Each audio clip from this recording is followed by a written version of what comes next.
Welcome back to another video on the channel today. Today, of course, as always, we're back talking about Wrexham Football Club, and today we've got a bumper-packed video. We're going to be reviewing that hard-fought 1-0 win over Lincoln City. We're going to be giving an injury update on all the players that currently are injured for Wrexham Football Club, and we've got the big topic that's going to be in the title of the video, talking about Wrexham featuring in the future of watching football. Before we get going in today's video, I want to try and hit a like target. Let's go for 750 likes on today's video. So if you're watching this, make sure to get down there and click the like button, subscribe as well, do all that good stuff, because there's a lot of content to come between now until the end of the year, so you do not want to miss that. And without further ado, let's get talking Wrexham Football Club. Starting off with our 1-0 win at home to Lincoln City. As I predicted on my last video, it was a 1-0 victory. It was going to be a tough test, and we overrode the challenge of Lincoln City, and it was, like I said, a much tougher test than what we expected at home to Exeter City on the Saturday. Of course, that being a routine 3-0 victory,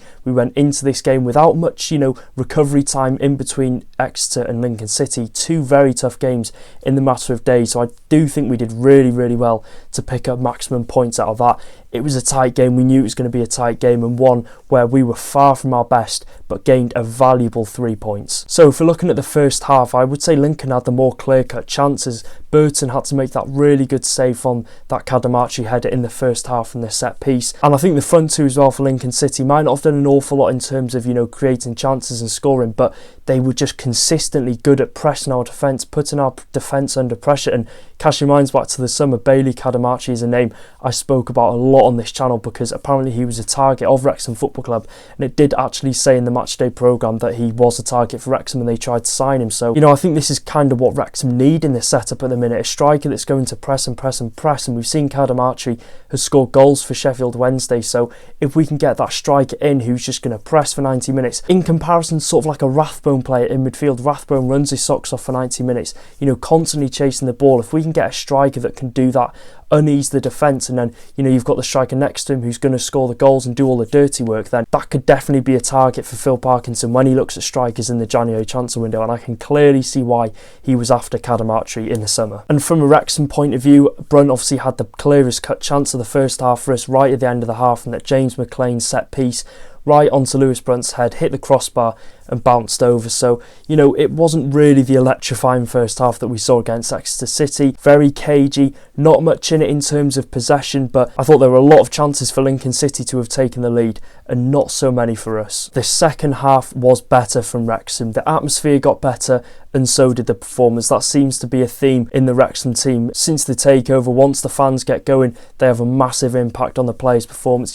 The atmosphere ramped up a level, and so did the players' performances. They gained more confidence going forward. There was always that pocket of space that we could have gone into, but for some reason we didn't really seem to be that confident going forward, and we looked like we didn't want to test Lincoln City. So when the crowd got going, the players gained that confidence to go forward, just start playing with more freedom, and of course on came the goal. George Dobson in the middle with that really tricky bit of footwork, played it over to McLean, who fizzed one across the goal, making life really awkward for Derikwa, who did put it in his own net. And the relief and the noise inside the racecourse ground when that goal did go in, it was like being back in the non-league days, when we'd score a last minute winner, or every single game seemed to be just crazy for us. So it was nice to have that sort of relief taken off us, but to celebrate a goal of that magnitude, because we haven't played that well, but to still maintain the performance levels throughout the game and to get the 3 points at the end of it and to stay second in League One despite not playing our best is a massive win for us. And speaking on James McLean, I thought he had another really resilient performance down that left flank.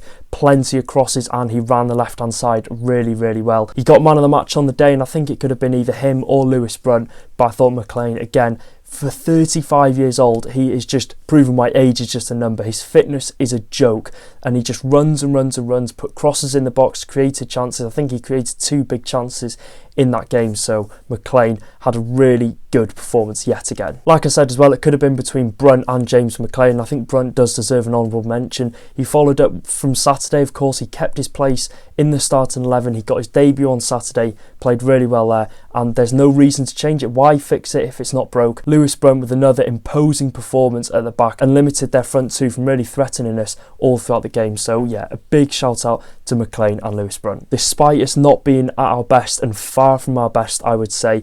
We dug in deep and we got a vital 3 points, and this could be one of those wins that you look back on at the end of the season and think, you know, the crowd got going and the players just gave that 5-10%, and I think they could have given a lot more throughout the game. But of course, you've got to remember, we're coming off that tough test against Exeter City on the Saturday, and going into Tuesday, there's not much time to recover and get back training and plan for Lincoln City. So I think we did really, really well, and okay, we didn't play our best.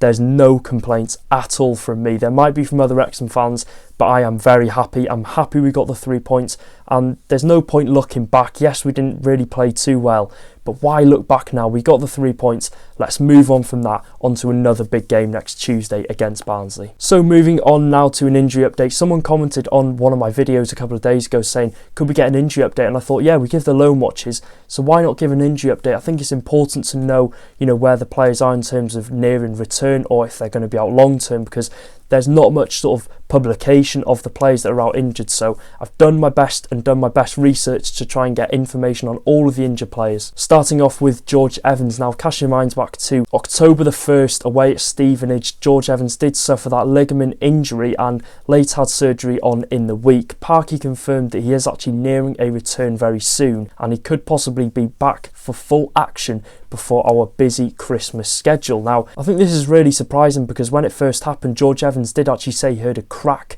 when it first happened, which of course is not a good sign at all, and Parky did actually say he thought he'd be out for months and months, so he's possibly made a quicker recovery than first expected. Of course, it's going to be 2 whole months now, and if he's back by December, it could make sense, 2.5 months out. But yeah, again, it's another big addition having George Evans back into the matchday squad, increased competition and increased depth in that midfield. Stephen Fletcher. Now, Fletcher is also nearing a return like George Evans. Now, he obviously suffered the knee injury, which obviously flared up between the Rotherham United game, which we won, and he came on in that game, and between the Tuesday night game against Huddersfield. So Fletcher's missed 8 games in between then, and it seems to be that he's recovering really well and should be back in the next couple of weeks. So yeah, again, like George Evans, it's just good to have these players coming back into the squad and just improve the depth there. James Jones. Now, Jones also is nearing a return. Now, he suffered a foot injury not too long ago. Of course, we haven't seen James Jones in action now, I think since Shrewsbury Town in the Derby Day game. So it's been a long while since we've seen Jones in action. I think that's obviously down to the signs we made in the summer, and it's just made life harder for James Jones to get in the team and get consistent minutes.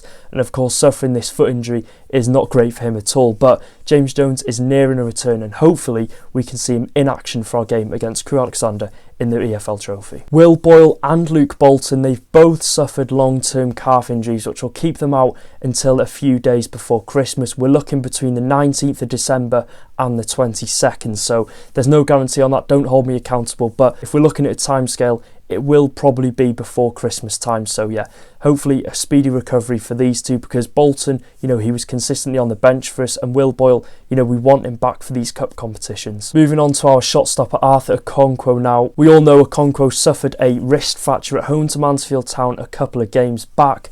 Luckily, Okonkwo does not require surgery on his wrist, which is a big bonus and possibly could reduce his time on the sidelines. We're not going to want to rush him back. Burton's on good form, so there's no rush in bringing Okonkwo back. But if we're looking at when we can expect to see him back in action, back in between the posts, it will probably likely be before the end of the year. And finishing off with Jack Marriott. Now, it's well known by now that Marriott's great start to the season has been halted until at least mid-February due to a broken fibula which he suffered in training. So yeah, it's disappointing because Marriott had such a good start to the season. It's, you know, what we need now in the starting 11, a striker that's going to press, that's going to score goals and just make the defence feel uneasy. So I do think we've missed Marriott's presence up front, so it's disappointing that we're not going to see Marriott in action until at least another 3 months. I think overall, you know, we've just talked upon a whole list of players that are out injured. Despite the 7 players being out, we're still performing to a very high standard, and I think it really highlights the depth we've got in this squad and the quality that we've assembled,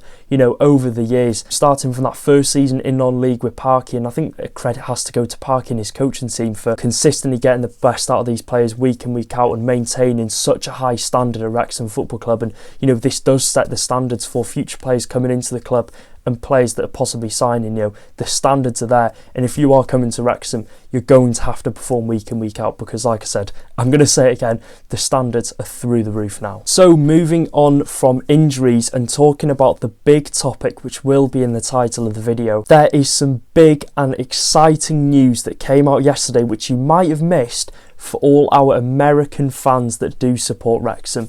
This is some big news. You're going to want to watch the whole of this segment of the video. Our fixture next Tuesday versus Barnsley in League One will be shown on a 180-degree domed screen, which will simulate the experience of being inside the racecourse ground at immersive reality venues across USA. Yes, you have heard those right. Wrexham are going to be streamed in an 180-degree domed screen across venues in America. What on earth has this football club come to? This is genuinely just crazy. And if we're talking more about this topic, it was announced by CBS Sports, who run theatres in Los Angeles and Dallas. A total of 6 matches will be shown in the EFL. I think Wrexham are 3 of those. We've got Barnsley at home obviously next Tuesday, Birmingham City and Huddersfield later on in this season. I think Leeds and Sheffield United were the other teams that were featured on these 180-degree dome screens. Now, there will be a pre-match event held in LA before the game versus Barnsley, with Rob McElhenney reportedly making an appearance there. So it's definitely worth getting tickets. If you're based in LA, you'll be getting to see the start of the future of watching football, and Wrexham are going to be part of that. So I bet you're thinking, hold on a minute, we haven't talked about anything, this has just come completely out of the blue, we need more information. How does this work? How are you going to be sat inside in a theatre in USA watching Wrexham on a curved 180-degree screen? Now, several discrete 8K cameras will be installed all around the racecourse ground, with the footage being stitched together to create the experience of being inside the ground. Technology really is mind-boggling, and how on earth has it come to this point? How on earth do you possibly stitch 8K footage together from inside the racecourse ground for people to watch over in America? It is genuinely crazy, and if you are looking to attend, the prices are the same in Dallas and Los Angeles. General admission is $11, with first come first serve standing room areas with limited views of the dome on level 2. Level 1 only is $6, first come first serve seating and standing areas across level 1 of the dome. And if you're feeling a bit premium, you can get reserved seating. Now, there's a series of reserved seatings on level 1, 2 and 3, with prices ranging from $39 each to $66 each. However, level 2 has actually sold out in Los Angeles, so if you want that reserved seating in LA, go and make sure you get it quickly, because there's only level 1 and level 3 available. And yeah, you might remember this was actually tested for the Manchester United. I think it was against Fulham, and seeing the videos inside the dome, I remember seeing it when it first came out on Sky Sports, and it just did look a really premium experience. And I was looking at pictures online looking to put in this video, and I typed in the LA Theatre Dome that people watch it from, and a picture came up of people watching the UFC, and I thought, hold on a minute, that's a picture of the UFC live. And I really zoomed in and I had to see that people were watching, and of course it just covered the whole screen, and it was really like being inside the venue. So this isn't a half attempt at doing it, this is genuine, and I think it does tie in with our new multi-year sponsorship with MetaQuest. And it's just crazy to process how little old Wrexham have got to this point where people are genuinely wanting to watch us in America for a game against Barnsley. How we've got to this point, I don't know, but here we are. I think this is a move that definitely prioritises the fans and giving them the best opportunity as possible to watch, football live, whether it be football or any other sports. But I must say, if this does go down a success, it will obviously be a new source of income for Wrexham Football Club, and who knows how much we'll benefit financially from this, because there's massive potential, and there's massive potential for this to be the future of watching football. And if Wrexham are to play an early part in this move, then why can't Wrexham be included for most games after this? And if people enjoy it, they're going to come back, and hopefully, it will just drive more revenue into the club, and of course give our worldwide fans a better opportunity to watch Wrexham and make them feel as if they're inside the racecourse ground. And I do think, this is probably the best way that Wrexham can continue to grow our worldwide audience. Of course, there are thousands and thousands of people out there that probably, want to come over to Wales and watch a game at the racecourse ground, but it is a lot of money. So giving this experience to them, and I think it was something that was bound to happen over time, something that had been in the pipeline for ages, not just for Wrexham but for the whole of football, making this 180-degree experience. And it's great to see that we are one of the first clubs to be featured in this. So like I said, I think this is the way forward for Wrexham growing their fan base and just bringing the racecourse ground to our worldwide audience. And I do genuinely think it is going to be such a good experience, and if there's anyone there attending in LA or Dallas, I would love to see some footage of what it is going to be like, and it would be even better if we could see hundreds of people packing out these theatres to watch Wrexham Football Club. So some very, very exciting news for our worldwide fans, especially over in America. Hopefully, this can transcend over to possibly other countries that can watch Wrexham, but it's good enough that you can watch us on the telly week in, week out. So yeah, let me know if you will be attending any of these games that we are going to have against Barnsley, Birmingham and Huddersfield in LA or in Dallas, and let me know if you think it's a good idea or a bad idea. I can't think of many cons to this, but yeah, let me know your thoughts in the comment section down below, and I'll see you in another video. Take care guys, up the town. And yeah, like I said, we haven't got a game on Saturday. We're meant to play obviously in the FA Cup, but we got knocked out by Harrogate Town, so we've got a whole week off until our big home game against Barnsley, which will be a very big one. They're going to be noisy. They're from Yorkshire. Yorkshire renowned for having loud and noisy fans. So yeah, it's going to be a good one. Until then, take care guys, up the town.